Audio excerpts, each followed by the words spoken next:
Hi சொந்தங்களே, அஸ்ஸலாமு அலைக்கும்.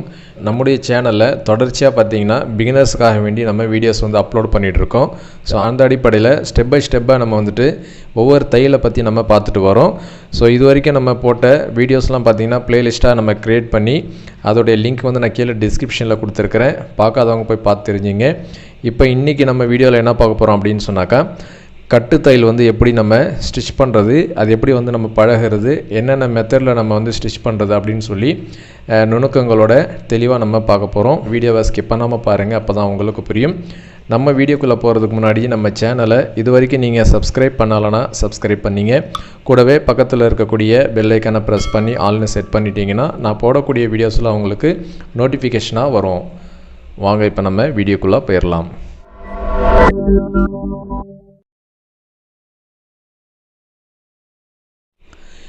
இப்போ நம்ம கட்டு தையலை பற்றி பார்க்க போகிறோம். கட்டு தையல் அப்படின்னு சொன்னாக்க, நம்ம வந்துட்டு எந்த ஒரு துணி தைச்சாலும் ஆரம்பத்தில் சரி கடைசிலையும் சரி நம்ம வந்து கம்பல்சரி வந்து கட்டு கட்டணும்.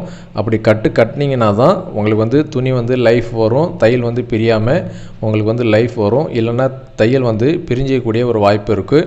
ஸோ அதனால் வந்து தான் நம்ம ஸ்டார்டிங்லேயும் எண்டுலேயும் நம்ம கம்பல்சரி வந்து கட்டு கட்டணும். ஸோ அந்த கட்டு கட்டுற விதங்கள் பார்த்தீங்க அப்படின்னு சொன்னாக்கா ஒவ்வொரு மிஷினுக்கும் வந்து மாறுபடும். இப்போ நம்ம வந்து சின்ன மிஷினில் தான் வந்துட்டு எப்படி கட்டு கட்ட போகிறோம் அப்படின்றத பார்க்க போகிறோம். இதே நீங்கள் பெரிய மிஷின் அப்படின்னு சொன்னாக்கா உங்களுக்கு நம்ம இந்த மெத்தடில் தைக்காமல் சைடில் ஒரு லிவர் கொடுத்துருப்பாங்க, அந்த லிவராலே நம்ம வந்துட்டு கட்டு கட்டிக்கலாம். ஆனால் இந்த மிஷினை பொறுத்தளவுக்கு பார்த்திங்கன்னா நமக்கு கொடுத்துருக்குறாங்க, ஆனால் அது வந்து வாட்டம் வராது. ஸோ அதனால் வந்துட்டு நம்ம இந்த சின்ன மிஷினில் வந்துட்டு நம்ம கையால் தான் வந்துட்டு கட்டு கட்டணும். ஸோ அது எப்படின்றது தான் இந்த வீடியோவில் பார்க்க போகிறோம். இப்போ சாதாரணமாக நான் ஒரு துணியை எடுத்துருக்கிறேன். இந்த துணியை வந்துட்டு இப்படி நம்ம மடிச்சுட்டு இப்போ ஸ்டார்டிங் பண்ணுறோம், தையல் வந்து நம்ம ஸ்டார்ட் பண்ணுறோம் அப்படின்னா இந்த ஸ்டார்டிங் பாயிண்டில் நம்ம கட்டு கட்டணும். அதே மாதிரி நம்ம இங்கே எண்டு முடிக்கிறோன்னா இங்கே ஒரு கட்டு கட்டணும். அது எந்த ட்ரெஸ்ஸாக இருந்தாலும் சரி, எந்த இடத்துல நம்ம தைச்சாலும் சரி, ஆரம்பத்தில் கடைசியில் நம்ம கட்டு கட்டணும். நீங்கள் ஸ்லீவ் தைச்சாலும் சரி, இல்லை பாட்டம் தைச்சாலும் சரி, நீங்கள் சைடு தைச்சாலும் சரி, அதே மாதிரி அக்கல் கட்டு தைச்சாலும் சரி, எல்லா இடத்துலையும் நீங்கள் ஸ்டார்டிங்கில் கட்டு கட்டணும், எண்டுலேயும் கட்டு கட்டணும். இப்போ நம்ம கட்டு கட்டுறது எப்படின்னு பார்த்துடலாம். இப்போ நான் வந்து ஒரு 1/4 இன்ச் அளவில் நம்ம இந்த மாதிரி கட்டு கட்டுறோம். இப்போ நம்ம மிஷினில் இந்த மாதிரி துணி வச்சுருவோம். துணி வச்சுட்டு நம்ம எடுத்தோன்னே அப்படியே வந்துட்டு தைச்சோம் அப்படின்னு சொன்னாக்கா உள்ளே மாட்டிக்கக்கூடிய வாய்ப்பு இருக்கும். ஸோ ஸ்டார்டிங்கில் நம்ம எப்படி தைக்கணுன்னாக்கா பொதுவாக பேசிக்கான ஒரு இன்ஃபர்மேஷன் இது எப்படி நம்ம ஸ்டார்டிங்கில் எப்படி தைக்கணுன்னா, இப்போ இந்த நூல் இருக்கும் பார்த்தீங்களா, இந்த நூல் வந்துட்டு அதாவது பாபினில் இருக்கிற நூல், மேலே இருக்கிற நூல். ஸோ இந்த 2 நூலும் சேர்த்து நம்ம இந்த மாதிரி டைட்டாக பிடிச்சிக்கணும். இந்த மாதிரி நீங்கள் விரல் வச்சு நீங்கள் அழுத்திடுங்க. அழுத்தி இந்த மாதிரி பிடிச்சிட்டு அதுக்கப்புறம் நீங்கள் ஒரு தையல் ஃபஸ்ட்டு ஒரு தையல் வந்து நீங்கள் போட்டிங்கன்னா அதுக்கப்புறம் உங்களுக்கு வந்து இழுக்காது. நீங்கள் இதை பிடிக்காமலே வந்துட்டு நீங்கள் தைச்சிங்கன்னு சொன்னால் டக்குன்னு உள்ளே வந்து மாட்டிக்கூடிய ஒரு வாய்ப்பு இருக்குது. ஸோ அதனால் நீங்கள் ஸ்டார்டிங் பண்ணும்போது இந்த த்ரெட்டை வந்து பிடிச்சிருங்க. த்ரெட்டை பிடிச்சிக்கலாம், இல்லை இங்கேருந்து இந்த நூலை பிடிச்சிக்கலாம். நீங்கள் பெட்டர் எதுன்னு பார்த்தா இங்கே தான் நீங்கள் நூல் பிடிக்கணும். இங்கே நூல் பிடிச்சிட்டு நீங்கள் வந்து ஒரு தையல் வந்து போட்டுருங்க ஃபஸ்ட்டு. இப்போ நம்ம ஸ்டார்ட் பண்ணலாம். நல்லா பாருங்கள், என்னுடைய விரலை பாருங்கள், நான் எப்படி வந்து என்னுடைய விரலை வந்து வச்சுருக்கிறேன்னு மட்டும் பாருங்கள். இப்போ இந்த மாதிரி நம்ம தையல் போடுறோம். தையல் போட்டு இப்போ நம்ம கட்டு கட்டணும் அப்படின்னு சொன்னாக்கா இந்த மாதிரி கட்டு கட்டணும். இந்த பாருங்கள், என்னுடைய விரல்களை பாருங்கள்.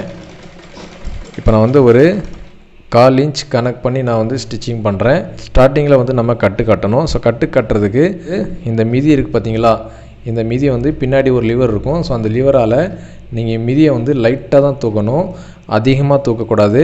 நீங்கள் லைட்டாக தூக்குனீங்கன்னா தான் உங்களுக்கு வந்து கரெக்டாக வரும். அதிகமாக தூக்குனீங்கன்னா உங்களுக்கு வந்து நூல் கட் ஆகக்கூடிய வாய்ப்பு இருக்குது. ஸோ அதனால் அதிகமாக தூக்காமல் லைட்டாக நூல் வந்துட்டு அதான் பார்த்திங்கன்னா இந்த மிதியும் கீழே இருக்கிற அந்த பல் செட் இருக்கு இல்லைங்களா, அந்த பல் செட்டும் மிதியும் வந்துட்டு ஒட்டிகிட்டு இருந்தால் தான் நமக்கு வந்து துணி வந்துட்டு மிஷின் வந்து இழுக்கும். ஸோ அதை ஒட்டிட்டு இல்லாமல் கொஞ்சம் கேப் இருந்துச்சுன்னா இந்த பாருங்கள், இப்போ இந்த மாதிரி வந்துட்டு ஃப்ரீயாக இருக்கும். துணி வந்து இப்படி ஃப்ரீயாக இருக்குது பார்த்தீங்களா, இப்படி ஃப்ரீயாக இருக்குது. நீங்கள் மிதியை கீழே விட்டுட்டிங்கன்னா ஃப்ரீயாக இருக்காது, ஏன்னா பல்லில் வந்து டைட்டாக வந்து மாட்டிக்கிட்டு இருக்கும். ஸோ அதனால் நீங்கள் லைட்டாக வந்துட்டு இப்படி லைட்டாக மிதியை தூக்கிட்டு நீங்கள் இப்படி ஃப்ரீயாக பண்ணிங்கன்னு சொன்னாக்கா உங்களுக்கு ஆட்டோமேட்டிக்காக வந்து தையல் வந்து கட்டு அடிச்சிடும். ஸோ கட்டு கட்டிடும். ஸோ இந்த மெத்தடில் தான் இப்போ நம்ம கட்டு கட்டணும். நீங்கள் எங்கே கட்டு கட்டினாலும் சரி ஈஸியாக வந்து சின்ன மிஷின்லேயே கட்டு கட்டலாம். இப்போ பாருங்கள், நான் வந்து 1/4 இன்ச் கணக்கில் கட்டு கட்டுறேன்.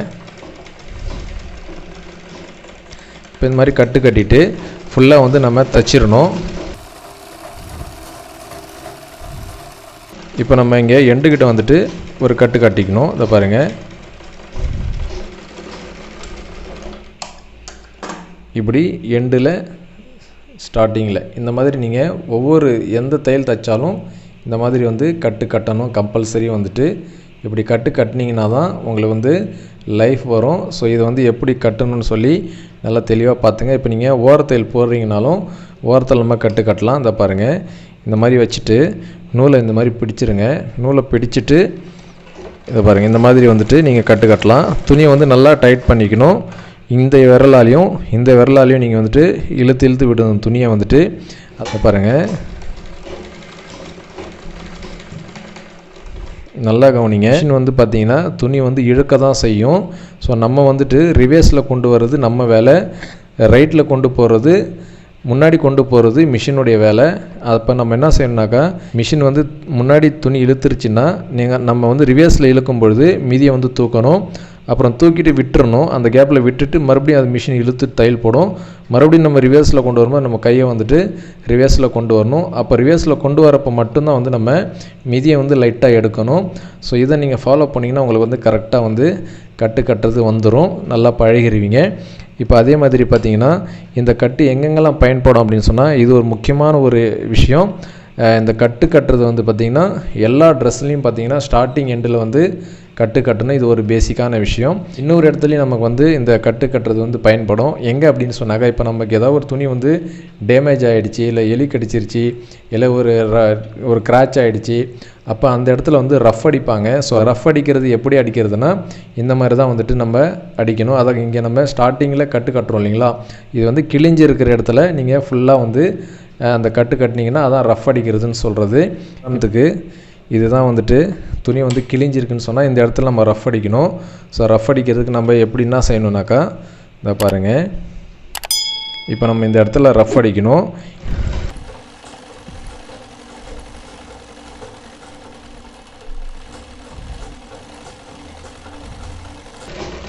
துணியை வந்துட்டு நம்மளுடைய விரலால் துணியை வந்து இழுத்து இழுத்து விடணும். ரிவேர்ஸில் விடுறது நம்முடைய வேலை, ரைட்டில் இழுக்கிறது மிஷினுடைய வேலை.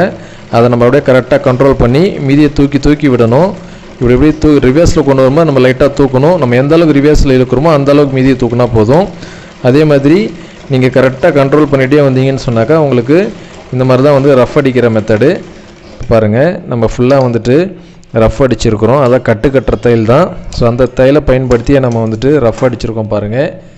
இதுவே நீங்கள் வந்து மேட்சிங் நூல் போட்டு நீங்கள் ரஃப் அடிக்கணும். ரஃப் அடிச்சிங்கன்னா உங்களுக்கு வந்து அந்தளவுக்கு அசிங்கமாக தெரியாது, ஃபினிஷிங்காக இருக்கும் பார்க்குறதுக்கு. ஸோ இந்த மெத்தடில் தான் வந்து நம்ம கட்டு கட்டுற தையல் வந்து நம்ம பழகிக்கணும். ஸோ ஸ்டார்டிங்கும் சரி எண்டுலேயும் சரி நீங்கள் கட்டு கட்ட பழகிக்கணும்.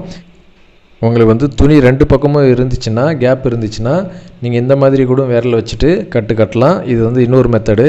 இந்த பாருங்கள், இப்போ இந்த மாதிரி வந்துட்டு இப்படி வந்து துணியை வந்து நீங்கள் இழுத்து கட்டு கட்டலாம்.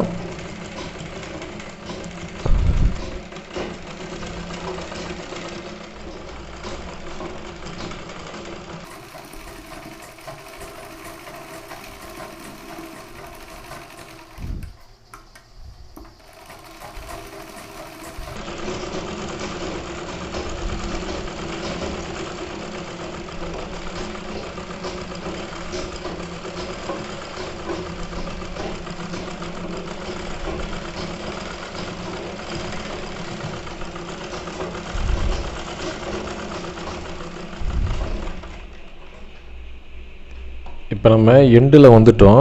எண்டில் வரும்போது நம்ம எப்படி கட்டு கட்டணும் அப்படின்னு சொன்னாக்கா, இப்போ நம்ம எண்டில் கொண்டாந்து நிப்பாட்டிட்டு இப்போ நம்ம இப்படி கட்டு கட்ட முடியாது. உங்களுக்கு இப்படி வாட்டம் வந்துச்சுன்னா நீங்கள் வந்து கட்டு கட்டலாம்.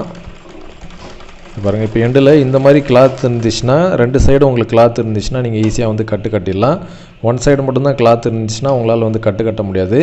ஸோ அதுக்கு நீங்கள் எப்படி கட்டு கட்டலான்னா, இப்போ இந்த எண்டில் கொண்டாந்து நிப்பாட்டிடுங்க. கரெக்டாக இந்த மாதிரி எண்டில் நிப்பாட்டிட்டு துணி அப்படியே என்ன பண்ணி இந்த மாதிரி ரைட்டில் கொண்டு வந்துடுங்க. ரைட்டில் கொண்டு வந்துட்டு இப்போ நீங்கள் இப்படி கட்டு கட்டுங்க. இப்படி கட்டு கட்டி வெளியே இப்படி எடுத்துடலாம். நீங்கள் இதை பாருங்கள், இப்போ இந்த மாதிரி வந்து இந்த மெத்தடில் நீங்கள் கட்டு கட்டி வெளியே எடுத்துடலாம். ஸோ இந்த மாதிரி தான் வந்து நம்ம கட்டுத்தையெல்லாம் வந்து போடணும். ஸோ முக்கியமாக நம்ம கவனிக்க வேண்டியது இந்த மீதியை வந்துட்டு லைட்டாக வந்து தூக்கணும். நம்ம வந்து கட்டு கட்டும்பொழுது என்ன செய்கிறோம்னாக்கா ரிவர்ஸில் நம்ம துணியை வந்து இழுக்கிறோம். ஸோ துணி இழுக்கும் பொழுது ரிவர்ஸில் நீங்கள் அப்படி இழுத்திங்கன்னா வராது. ஸோ நீங்கள் அதனால தான் மிதியை லைட்டாக நீங்கள் துணியை இழுக்கும்போது மட்டும் மிதியை எடுக்கணும். நீங்கள் அப்புறம் துணியை விடும்போது மிதியை விட்டுறணும். நீங்கள் ஸோ ரைட்டில் ஸ்டிச் பண்ணும்போது நீங்கள் மிதியை விட்டுறணும். ரிவர்ஸில் நீங்கள் ஸ்டிச் பண்ணும்போது மட்டும் மிதி எடுக்கணும். ஸோ இதான் வந்துட்டு பேசிக்கான ஒரு விஷயம். ஸோ இதை வந்து நீங்கள் கரெக்டாக மைண்டில் வச்சிங்க. அதான் ரிவர்ஸில் நீங்கள் இழுக்கும்போது மட்டும்தான் நீங்கள் வந்துட்டு மிதி எடுக்கணும். ரைட்டில் விடும்போது நீங்கள் மிதி எடுக்கக்கூடாது, விட்டுறணும். ஸோ இதை அப்படியே ஃபாலோ பண்ணி நீங்கள் கட்டிங்கன்னா உங்களுக்கு வந்து பர்ஃபெக்டாக வரும். அதே மாதிரி பார்த்திங்கன்னா இங்கே வந்துட்டு இந்த ஒரு லிவர் கொடுத்துருக்காங்க பாருங்கள். இதை வந்து நம்ம பர்மனெண்ட்டாக ஒரே இடத்துல நம்ம தையல் வந்து வச்சுக்கலாம். இதை நீங்கள் லூஸ் பண்ணிவிட்டு கீழே ஃபுல்லாக வந்து நம்ம கீழே இறக்கிட்டோம். ஸோ ஃபுல்லாக கீழே இறக்குனதால நமக்கு வந்து பார்த்திங்கன்னா இப்போ ரிவர்ஸில் தான் வந்துட்டு துணியை வந்து ரிவர்ஸில் தள்ளும் மிஷினு. நல்லா பாருங்கள், ரிவர்ஸில் தையல் போடுதுங்களா? இந்த மாதிரி ரிவர்ஸில் வந்து தையல் போடும். இதே நீங்கள் வந்துட்டு மேலே எடுத்துட்டிங்கன்னு சொன்னாக்கா உங்களுக்கு வந்து ஃப்ரண்ட்டில் வந்து தையல் போடும். இந்த பாருங்கள். ஸோ இதான் டிஃப்ரெண்ட்டு. இதே நீங்கள் பெரிய பெரிய மிஷின்லலாம் பார்த்தீங்கன்னா இங்கே லிவரே கொடுத்துருக்காங்க. இந்த மாதிரி லிவர் கொடுத்துருப்பாங்க. இதை வந்து அப்பப்போ நம்ம டவுன் பண்ணி கட்டிக்கலாம். அதில் வந்து ஸ்ப்ரிங் இருக்கும். ஸோ ஸ்ப்ரிங் இருக்கும்போது நீங்கள் டவுன் பண்ணிங்கன்னா ஆட்டோமேட்டிக்காக அது வந்து கரெக்டாக வந்து நின்றுடும். அதுக்குன்னு தனியாக கொடுத்துருப்பாங்க கட்டுறதுக்கு. ஆனால் இதில் வந்து என்ன செஞ்சுருக்காங்கன்னு சொன்னாக்கா தையலோடைய அட்ஜஸ்ட்மெண்ட்டு இது இப்படியே வச்சுருக்கிறதால இதில் வந்து ஸ்ப்ரிங் டைப் இல்லாததால் ஸோ இது உங்களுக்கு வந்து வாட்டம் வர வாய்ப்பு இல்லை. ஏன்னு சொன்னாக்கா இப்போ நீங்கள் வந்து கட்டுறீங்கன்னா இப்படி கட்டிட்டு கரெக்டாக கொண்டாந்து அந்த நிப்பாட்டில் டைட்டாக வந்து நீங்கள் டைட் பண்ணணும். ஸோ இது ரெண்டு வேலை. ஸோ ஈஸியான வேலை. நீங்கள் கையால் இந்த மாதிரி வந்து கட்டிடலாம். ஸோ நீங்கள் ஒவ்வொரு டைமும் நீங்கள் வந்து இது வந்து லூஸ் பண்ணிவிட்டு இறக்கிட்டு அதுக்கப்புறம் நீங்கள் டைட் பண்ணணும். அது வந்து உங்களுக்கு செட் ஆகாது. ஸோ அதனால் வந்துட்டு நீங்கள் இந்த மெத்தட்லேயே வந்து ஸ்டிச் பண்ணிக்கலாம். ஸோ அதனால் நார்மலாக நம்ம பர்மனெண்ட்டாக இது வந்து டைட் பண்ணிக்கலாம். இதே நீங்கள் பெரிய மிஷின் யூஸ் பண்ணுறீங்கன்னா உங்களுக்கு சைட்லேயே பார்த்தீங்கன்னா இந்த இடத்துல ஒரு லிவர் கொடுத்துருப்பாங்க. அந்த லிவரால் நீங்கள் வந்து கட்டிக்கலாம். அதில் ஒன்றும் பிரச்சனை வராது. தனித்தனியாக வரும். அதாவது தையலுடைய அட்ஜஸ்ட்மெண்ட் தனியாக இருக்கும்.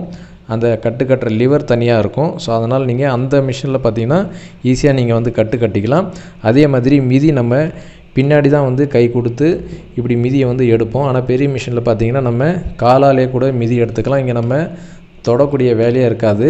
நம்ம காலிலே ஆப்ரேட் பண்ணிக்கலாம். நம்மளுடைய காலாலேயே நம்ம இந்த மிதியை வந்து ஆப்ரேட் பண்ணி நம்ம ஸ்டிச் பண்ணிக்கலாம். இது சின்ன மிஷின்றதால நம்ம இந்த மெத்தட் வந்து நம்ம சொல்லிக் கொடுக்குறோம். இதை விட பெரிய மிஷின் வச்சுருக்கிறீங்கன்னா உங்களுக்கு இன்னும் ஈஸியாக இருக்கும் கட்டுறதுக்கு. ஸோ கட்டுற மெத்தடெல்லாம் பார்த்திங்கன்னா ஒன்று தான்.